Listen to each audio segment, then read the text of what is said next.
तो नारद मुनि जी भगवान विष्णु जी के पास पहुंच जाते हैं। जाके विष्णु जी के पास अपना दुख सुनाते हैं कि मैंने राजा हिमाचल को एक कन्या का वरदान दिया है, अब मेरे दुखों का निवारण कीजिए।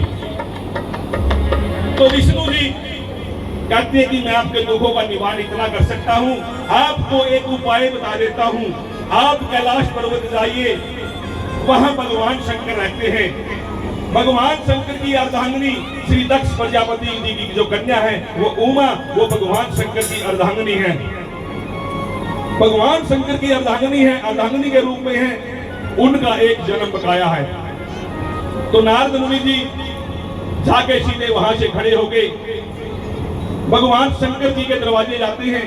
सुबह 4 बजे भगवान शंकर मानसरोवर झील में स्नान करने जाते हैं। जैसे ही भगवान शंकर स्नान करने जाते हैं, पीछे से नारद मुनि जी वहां पहुंच जाते हैं। जाके कुटिया में अलग जगाते हैं।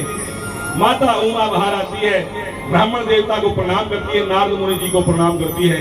नारद मुनि जी का प्रणाम सुन के नारद मुनि जी कहते हैं कि मुझे भगवान शंकर से ही काम है। तो माता उमा कहती है कि आप मुझे बताइए क्या दुख है, मैं भगवान शंकर की अर्धांगिनी हूँ, जो आपको दुख होगा, आपको दुखों का निवारण अवश्य होगा। नारद मुनि जी कहते हैं कि मेरे से ज्यादा दुखिया आप हैं, दुखिया क्या के दुख सुनाने से कोई हल नहीं होता। तो नारद मुनि जी,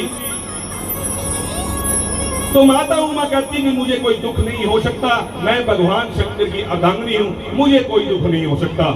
कहती आपसे बड़ा दुखिया कोई नहीं है। कहती मुझे दुख क्या है कि आपके पति ने, भगवान शंकर ने आपके साथ छल किया है। भगवान शंकर एक अमर कथा का पाठ जानते हैं जो आज तक आपको नहीं सुनाया है।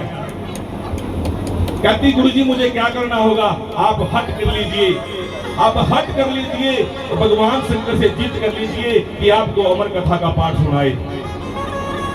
तो इतना कह के नारद मुनि जी वहां से चले जाते हैं। कुछ क्षण बाद भगवान शंकर आते हैं, आके आवाज लगाते कुटिया में कि उमा। उमा नहीं बोलती।